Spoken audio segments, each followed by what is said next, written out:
Hey, and welcome to the Your Good News podcast with me, Katherine Getty. It's easy to believe the news around us, that our world is dark and the future is the same. But what if we chose something different? What if we chose to find the good news in each day? This podcast will be a collection of interviews with friends, mentors, colleagues on their good news. From business to health to politics and everything in between, it's my hope you leave with a boost and find your good news. Welcome back to another episode of the Your Good News podcast. I couldn't be more excited for y'all to hear this episode with Maggie. I met her a few months back and have been blown away by her. She's bold and authentic. She's a badass entrepreneur who said goodbye to corporate America in favor of following her passion for photography. We're going to talk all things about her business and all the things she learned along the way. But without further ado, my episode with Maggie Morris. Awesome. Well, welcome back, everyone. So excited that you've joined for another Your Good News podcast. I couldn't be more excited about having Maggie on today.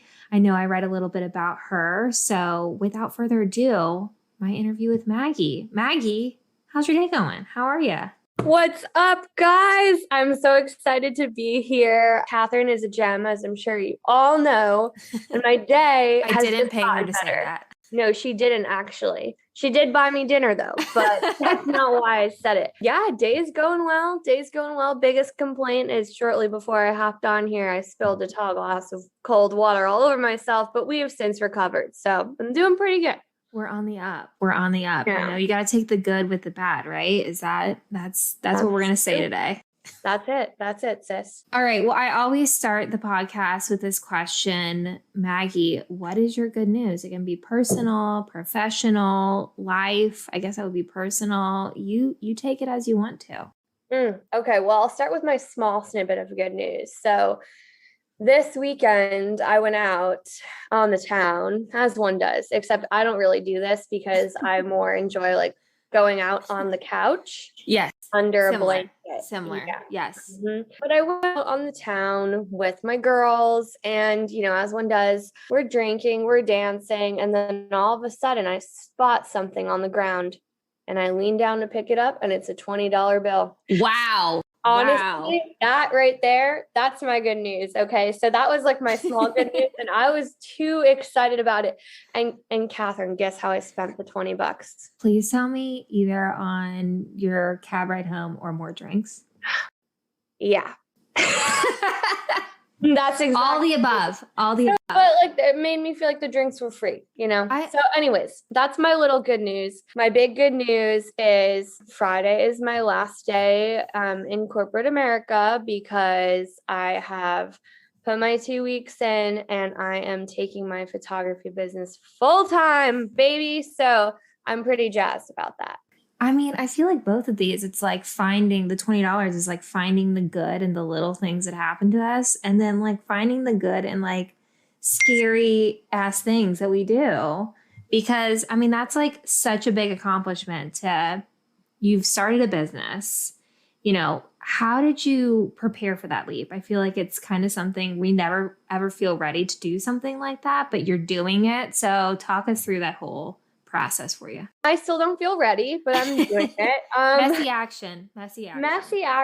I don't know. The best things in life should scare you and challenge you. And that's what this is doing. And yeah, I wouldn't say ready is the word, but and honestly, I don't even feel fully secure, but I would say I started to feel secure about it when I realized that I was matching my corporate salary with photography by doing like 2 to 3 shoots a week versus, working my 45 hour work week. So just kind of realizing that I could be my own boss, set my own hours, actually work less and enjoy more and make the same amount or more was sort of when my mentality about it changed. And I realized, okay, I can do this. So obviously, I'm terrified. I don't feel ready. There's so much that I have to learn. I'm 23. I'm a baby, but there's never going to be a perfect time, right? There's always going to be something in the way. And I think that's how it is for a lot of big life events. There's never going to be a good time to get a dog, get a cat,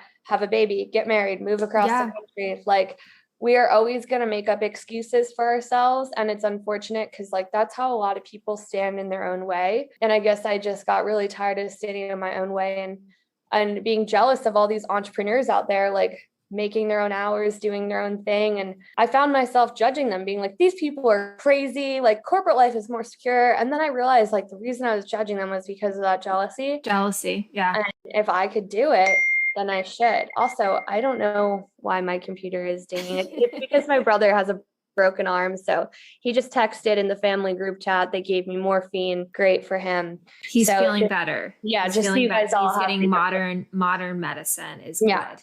Yeah. Well, I mean, I think that you talked about a couple of things I'd like to dive in a little bit deeper. I think that fear voice that a lot of us will allow, not just launching an amazing photography business, but there's like little things that we say we can't do. Are there things that helped you kind of, you talked about the money aspect, but were there other things that helped you kind of get through those fear? Was it journaling or talking to friends, or like, how did you kind of like rationalize the irrational fears? Yeah. I think so. The first time that I told somebody like I'm going to quit my corporate job and do photography full time was really, really scary because I was admitting out loud to myself and to the world at that point, like, this is something that I want to do. I'm going to make it happen. That's when it became real. And honestly, my expectation was that I was going to tell people and they were going to fire back with, you're crazy. That's stupid. You don't have a secure source of income. Things could change at any time. Like COVID really shook up the industry in terms of photography, especially wedding photography. That could happen again. Like I thought people were going to have all these doubts, but that is the opposite of what happened. With every person that I told, people just got more and more excited. Everyone was like, this is what you should have been doing all along. I'm so stoked for you. You're so talented. This is your true calling. I can't wait for you to be happy. And everyone like kind of reaffirming my that little voice in the head. Yeah. And reaffirming just like my decision to take it full time was really encouraging, because obviously I have so much imposter syndrome and self-doubt and was talking myself out of it time and time again. But for all these people on the outside to see me and have no stake in it and be talking me into it, it pushed me. And that's like what was really the final source of encouragement. Yeah, I think the verbalization, I mean, saying it out loud, you're like, okay, well, I've said it now and another person has heard it now. It's real.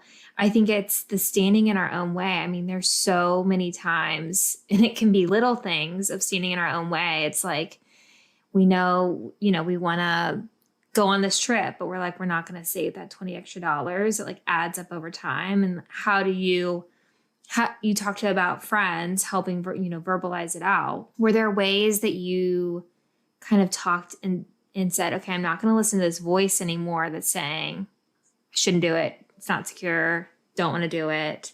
How did you kind of work through those issues? They may not even be issues. Like, how did you? I don't think I did work through them. Like, still working on it. I'm still working on it. They're very much there. There's this quote on entrepreneurship that I heard probably a couple months ago, and I'm sure like so many people have heard it, but essentially it was like, no one ever accomplished anything by doing things the traditional way. And that was something that really struck me, because like as a stereotypical Virgo type A personality, ESFJ, like Enneagram 3, like literally I'm like perfectionist, tradition, standards, routine, like boom, boom, boom, boom across the board. Like I am the worst type of person. And so kind of breaking out of that, hearing that quote and being like, okay, it's fine for me to forego the tradition and the stereotypical corporate 9-to-5 America. That's not a measure of my success. And that's not an indication of failure.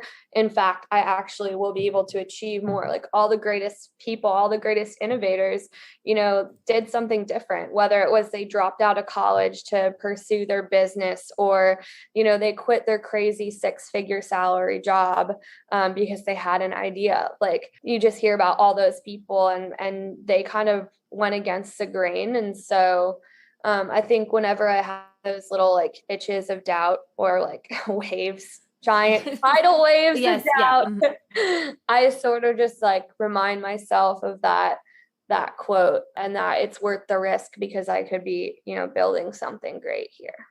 Well, and I think it's like, it probably, I know for me, when like thinking about this podcast, the voice of not doing it became the scream louder than the voice of doing it. I think I have found so much solace in getting to talk to you about kind of your starting this business as I've been starting this, this is my baby podcast right now. I'd love to talk a little bit more about how, you've introduced me to Marlena. There's other people that I've, gotten to meet through her. How do you find other entrepreneurs? Is that a helpful space for you? Like, what have you learned as they're kind of growing their business? I think sometimes we think it's a pie that if your piece is getting bigger, someone else is getting more. Like, talk to me more about kind of like, how do you find a group of people that help support you as you're going along? Yeah, I mean, I think it's ultimately about community versus competition. And I struggle with this constantly. Again, going back to the imposter syndrome, jealousy, always comparing myself to especially other women and where they're at. But essentially, my little from college, we both like actually ended up dropping our sorority, but stayed in touch even after she transferred schools. I graduated, and she's now based in Philly. At the beginning of pandemic, she made this random Instagram group chat of 10 women and essentially said, start talking. All have so much in common. And at first it was super awkward because like everyone was like, oh, what are we doing here? What do like, we do with our hands? What do we do with our hands? Awkward Ricky Bobby. Like, it's literally so awkward and just so foreign. So, it kind of started off superficial with us just like engaging with each other on Instagram, responding to stories, liking and commenting on that sort of thing. And, at this point I wasn't like really serious about my business. It was just like a side hustle and a hobby. But all of the women in this group, we call ourselves the boss babes, which is super, I don't know, super just like stereotypical, I feel like. But everyone in this group was kind of hustling and facilitating their side hustle or their business. We have someone who's a fashion influencer. We have Marlena who does web and graphic design, social media. We have Emma doing social media. We have Rachel doing web design. Like it's just this amazing group of women, and everyone kind of has their niche. So I think like as I began to engage with that group of women more, and as my side hustle turned into a bigger moneymaker for me, their encouragement and seeing them pursue their entrepreneurial work, whatever, industry it was in, encouraged me to be like, wow, they all, where they were where I am. Yeah. And they turned their life around and, went on to pursue something that maybe they didn't go to school for, maybe they didn't have experience in, but that they worked their ass off at and advertised themselves in, and they have found success. So just seeing all of them like talk about everything from, flexibility and making your own hours to the scary stuff like the IRS and filing as an LLC and like getting the logistical number, like all of that small business jazz, we've all kind of conversed together about. And I think that's been pivotal for me. Like I remember when I was first in the group and kind of starting to form ideas about Shots by Mag and, potentially making this a full-time gig, I was looking at how everyone else in the group was running their businesses and thinking I had to do it that way too. Yeah. Which that was an interesting hurdle to get over, again, because the comparison. It was probably the tradition too in you that like kind of wanted to be like, okay, well, this is how it's been done. So not to speak for you, but like I can pull that through. Yeah, no, it was definitely, you're right. I like to go down a path that has been traveled, not the path less traveled, the path that's been traveled time and time again, that has like, Hi, me too. Yeah. why it took me maybe a year to get this podcast started. Yeah, because, it's not as scary and we have so much self-doubt. And so I was kind of going down thinking, okay, I have to, build my website the way that Marlena did and be on Instagram the way that Emma is and all this. And then kind of realizing like, no, these people aren't my competition and they're also not who I'm trying to become. I have to become myself. And so if I disagree with one of their strategies or one of their marketing plans, that's fine. And I should, I think, and this is like a massive just driver in my life, period, is I tried to picture myself doing what everyone else was doing in this group and just in general, in the general world of entrepreneurship. Yeah. And I tried to force myself to take the steps that everyone else seemed to be taking, that I thought were the right steps. And I literally couldn't do it. Like I aggressively didn't want to so badly. Like I didn't there. And specific things, certain people post on Instagram every day. I hate that. Like that's just not me. Some days I just don't feel like it. Certain people are really into hashtags. Certain people are really into TikTok. There's all these things that businesses do, especially on social media. And I thought I had to do all of them. But when I tried to make myself do them, I couldn't. Like I froze. And that it wasn't authentic. It wasn't authentic. So then when look at this like glowy stuff on my face, the light is coming in. Yes. Amazing. Yeah. So I think when I started to just kind of show up and do things organically, if I felt like posting on social media, I did it. If I felt like using hashtags, I did it. If I didn't want to do something, I didn't do it. It was just so much liberating and satisfying. And that's the whole reason like I quit my corporate job, is because everything that I had to do, I hated it. There was such a sense of dread, and like, why would I try to replicate that? Yeah. Why would I try to trap myself? And it's interesting, like as humans, we're creatures of habit. And I think to an extent, we feel like we deserve to suffer, to be trapped, or, to have to follow routine. Like, we kind of, again, put these blockages up against ourselves. And so I was like, no. I'm just going to do it the Maggie way. And like, I, definitely have messed up and I've made crazy mistakes. I just had like this huge technological scare over the weekend, but like, we're doing it. And every time I make a big mistake, I know that I'll never make that mistake again. And I learn tremendously from it. And it's not being, it sounds like you're not afraid of failure. And I think so many people are afraid of failure because they would choose the devil they do know of being in suffering versus failing and learning. And it sounds like that for you has been a huge lesson as you've been growing the company. Yeah, definitely. There's another stupid like quote about entrepreneurship. And I just say stupid because it's so cheesy. But it's a baseball analogy. And it's like, you can't hit a home run if you don't even step up to the plate. And it's basically just saying, which is also funny because now I live like a 5-minute walk from Nationals Park, but I'm not a baseball fan at all. But that just really resonates with me. The fact that like, we oftentimes are so afraid of failure that to prevent failure, we don't even try. But that's so much more discouraging than trying and failing. Because, if we don't try, we will always resent ourselves, and we owe it to ourselves to try and like listen to that inner pull or whatever you want to call it. That's like leading us towards something, I couldn't agree more. And I think it also lends to the idea, I've heard you kind of talk about this in different ways, of trusting your gut. There's been a lot of times where like, the corporate job isn't for me. It's not, filling my cup, or doing it this way isn't right. How have you started to train your brain to be like, okay, I'm actually going to listen to my gut? Because it sounds like you have a really good gut about your business and has grown so much. So would love to hear more about that. I don't know. There's no good answer. I think my biggest strength as a person is I have like a painful level of self-awareness. I don't think that's an amazing thing. I feel like there's a lot of people who don't have self-awareness. So like, get on with your bad self. Yeah, it's definitely productive, but it's also like hard to be so in tune with your feelings and your desires and your goals and everything. But I have never had trouble like understanding how I feel or why I feel a certain way, or what my strengths are, what my weaknesses are, what's standing in my way. Am I standing in my own way?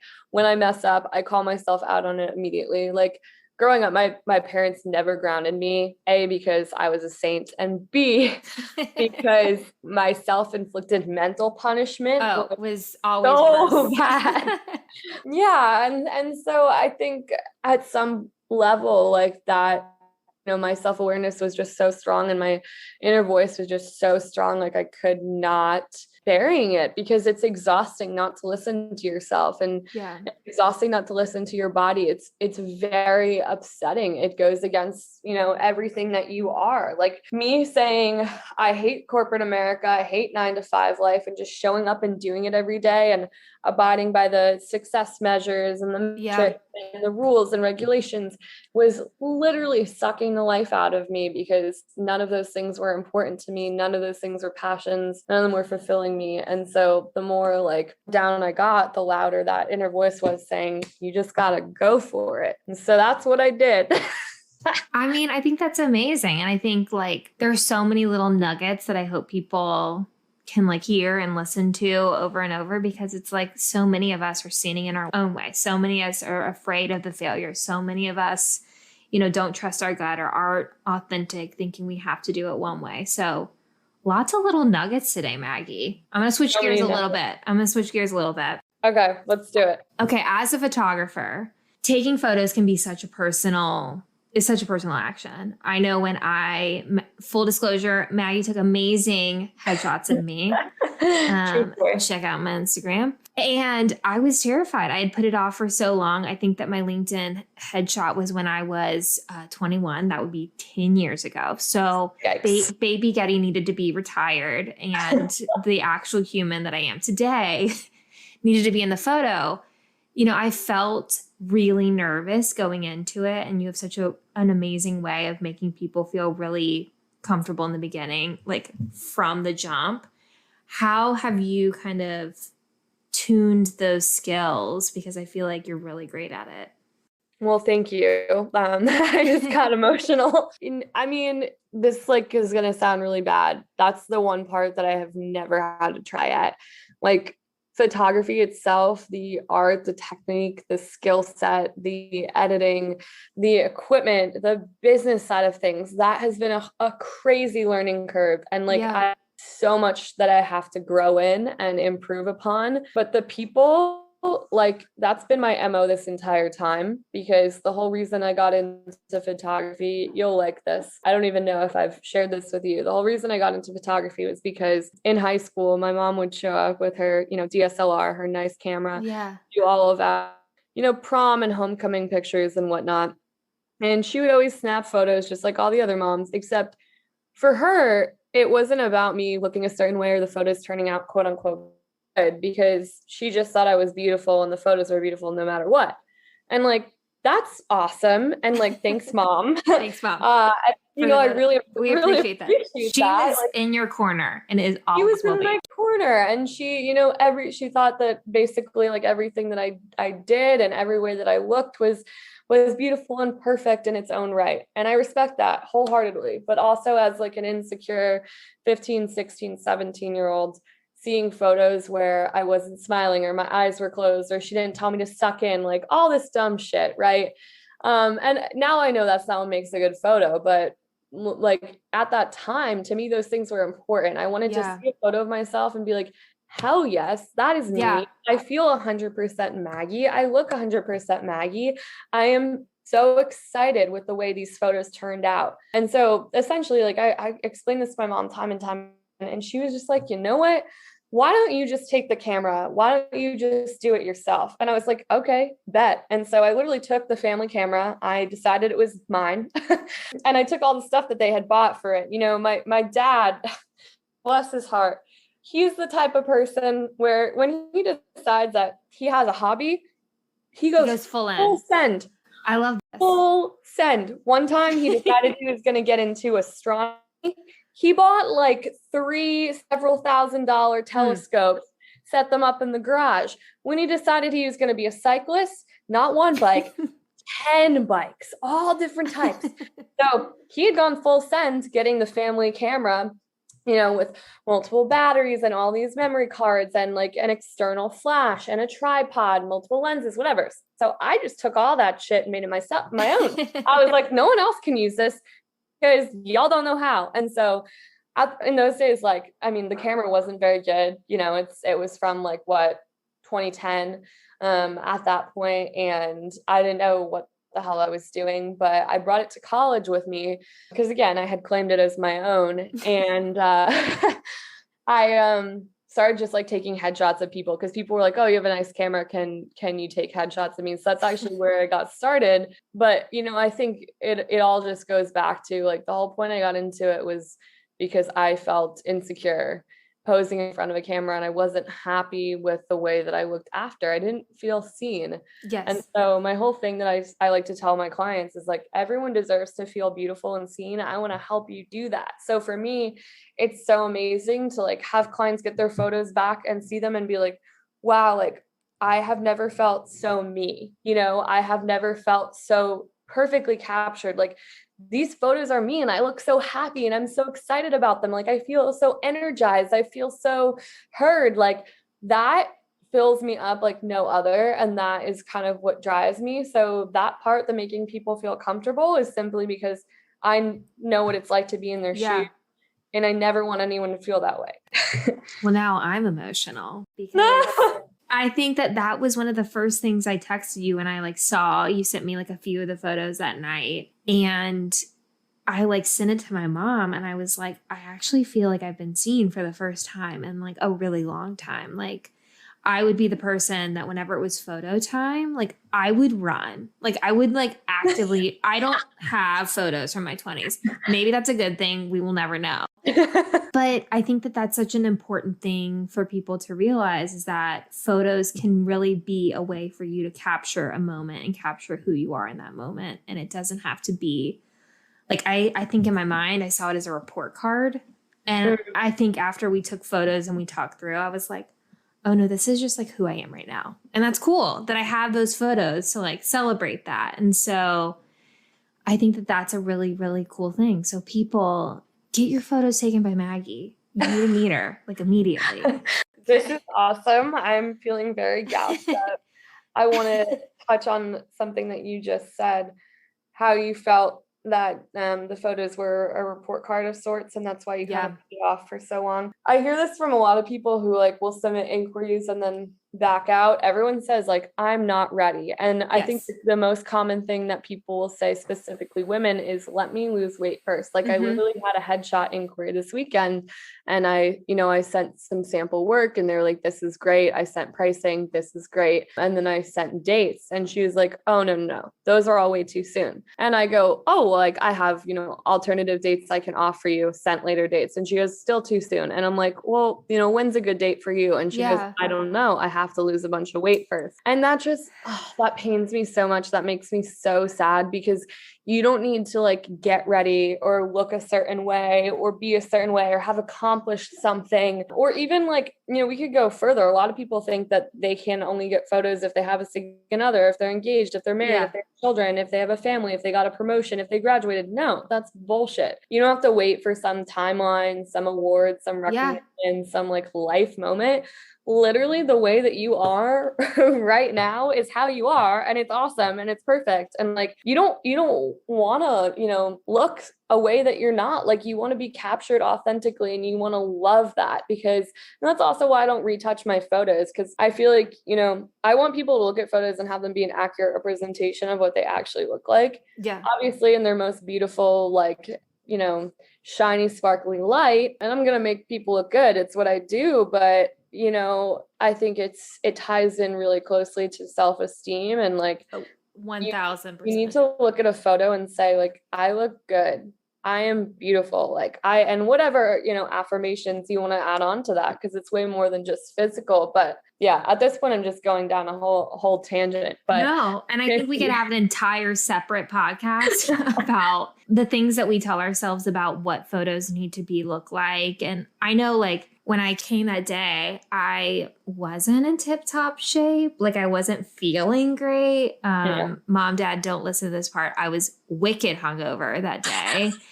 And I was like, okay, well, you've signed up, like you're doing this. And I thought of 1,000 ways that I was going to get out of the photos. I thought 1,000 ways I was going to do it. And I was like, okay, you've paid, like, just go, just see what happens, like give it a shot. And I think that kind of ties back to the fear. Like, I was so afraid of what those photos were going to make me feel like. I didn't even think about the thought that, like, maybe I could just for a moment be proud of myself. Like, how many times a day do we tell ourselves that we're not good enough or we are not measuring up? And like, I think for a lot of people, photography can be that like place of like, it's a physical representation, you know? And with social media these days, it's like, if you're not taking photos of yourself, like, are you alive? And I'm like, yeah, I'm like Gucci. Yeah. You know, I think that that's just such a unique thing. And the way you talk about it is so special that I hope people really hear that it doesn't have to be a certain moment. Like I said I needed new LinkedIn photos. Like I just like kind of wanted new photos.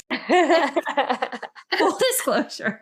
I was like, I just want a new photo that I'm not 21. That's a perfect reason. There doesn't even need to be a reason. And I think this like full circle ties back to the whole messy action thing of me starting my own business is like, no, all my ducks are not in a row. No, all the cards are not aligned. Like nothing about this is perfect, but I'm doing it. And so same thing with like getting your photo taken. You don't have to look a certain way, accomplish a certain thing, be in a certain frame of mind. You can be hungover. You can be the heaviest you've ever been. You can be like whatever. And it, you know, just being captured, getting it, like doing it, standing in front of the camera is so momentous in so many ways. And it's also really, really special because like it's, you know, 30 minutes an hour, 90 minutes of me just hyping you up and like you getting an amazing hype girl. Thank you. Like think about it. Think about it. Like I know. Nobody ever just has like 30 minutes, an hour, 90 minutes to themselves where they have all the attention in the world. Everything is about them. So that's also really beautiful to like take that time for yourself and be like, I deserve this. I deserve this pause and this recognition. And like you said, that pride, being proud of yourself wherever you are, whatever you're doing. There doesn't need to be a specific occasion. You should just be. Just be you. I feel like we've covered a lot of good news. Maggie, you're gonna have to come back because I feel like there's literally so much we can unpack. We'll have to get an update on how Shots by Mag is going. But before we end, I'm going to be putting this in the show notes, but where can people find you on social media, on your website? Where can people find you? Good question. Well, if you want to just like knock on my apartment door, no, I'm kidding. Do that. My dog will howl. Please, people don't do that. Yeah, don't do it. Safety. Safety first. Yeah, you guys can follow me on Instagram at Shots by Mag. My personal account is Mag Swag Morris. Less active on there, but if you want to, you know, see the real raw me, it's pretty raw on Shots by Mag at this point too. Let's be real. I have no filter. And then my website is just shotsbymag.com. But yeah, I would love to connect with anybody who's listening. Y'all are beautiful. You deserve to feel beautiful and seen. Never forget it. And thank you, Katherine, for having me on here. This has been a lot of fun. Maggie, I can't thank you enough for joining us today. I feel like my cup is really full. I'm going to go share some good news with people. People need to book you. Run, don't walk to shotsbymag.com. But thank you. See, I told y'all that was fun. I have copied Maggie's info into the show notes. Please run, don't walk to working with her. She is truly, truly amazing. And I'm so grateful that she was able to share her light with us today. And thank you all for listening to another episode of the Your Good News podcast. Join us next Thursday. We'll have another episode. But in the meantime, if you liked it, share, subscribe, help this little engine that could. And until next week, see ya.